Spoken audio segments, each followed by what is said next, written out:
प्राण्यांची सहल. एक जंगल होतं. त्या जंगलात खूप प्राणी राहत होते. ते एकत्र जमायचे, एकत्र जेवण पण करायचे.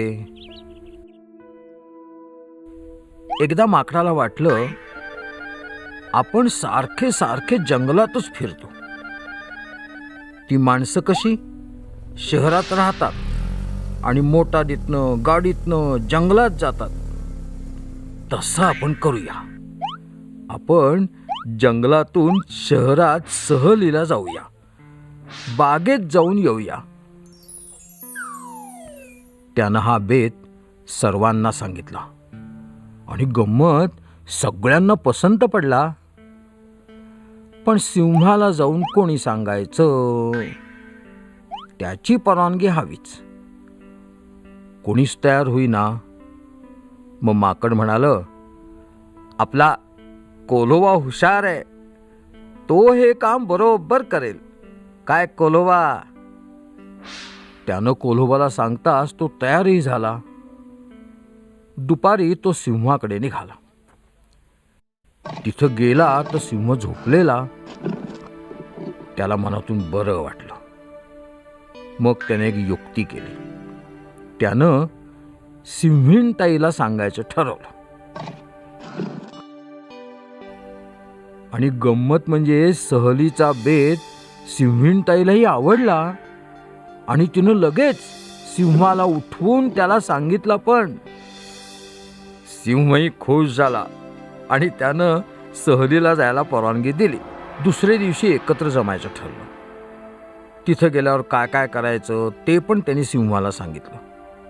प्रत्येकानं आपला आपला डबा आणायचा असंही ठरलं. सगळ्यांना सहलीला केव्हा जातो असं झालं होतं. सगळे लवकर उठले. हत्तीभाऊनं आपला काळा कोट घातला, सशानं शुभ्र बुशकोट घातला, हरिणताई तर सोनेरी ठिपक्यांची साडी नेसल्या. 3 प्राण्यांची ओळ करून सगळेजण निघाले. पुढे माकड भाऊ आणि कोल्होबा वाट दाखवायला. फिरत फिरत फिरत फिरत सर्वजण शहरात आले. आणि काय गडबड झाली बघा. त्यांना पाहताच भरा भरा भरा भरा सर्वांनी दारं लावून घेतली. आणि घरातूनच सर्व माणसं दुरून सहल पाहत होती. दुकानदार, भाजी विकणाऱ्या बायका सगळ्यांनी तिथेच आपलं सगळं टाकून दिलं आणि पळत सुटले.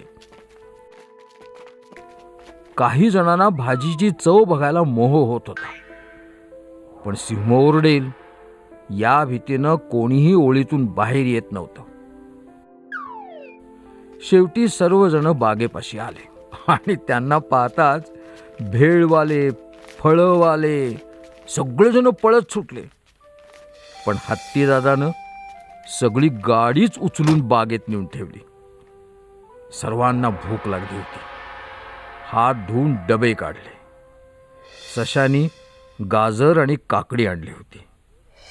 सिंहानं आणि सिंहीणताईनं मांस आणलं होतं. हत्तीभाऊनं उसाची मोळीच उचलून आणली होती. सर्वजण पोटभर जेवले. थोडी थोडी भेळ खाल्ली. वर सर्वजण जेवायला बसले तेव्हा झाडावर लपून बसलेला फोटोग्राफर हळूच पुढे झाला आणि त्यानं सर्वांचा छानसा फोटो काढला. मग बागेतील सर्व प्राण्यांना हे सर्वजण भेटले.